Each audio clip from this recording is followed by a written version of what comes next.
I am Kelvin from Cameroon. Precisely, I came to Egypt to do my diving certification with the Middle East for Commercial Diving (MECD), and it's quite interesting because we have the 30-meter certification together with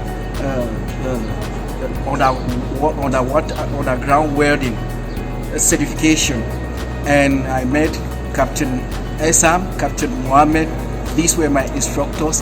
They are very nice people, friendly, and I encourage you guys from Nigeria, from any tropical African countries. I encourage you so that you too should follow me soon to come and also join me in this school. They are absolutely perfect, and in terms of diving training, you will meet the best, and you will visit some historical sites like the Mediterranean Sea, the Red Sea, like we went to Hurghada, and many more.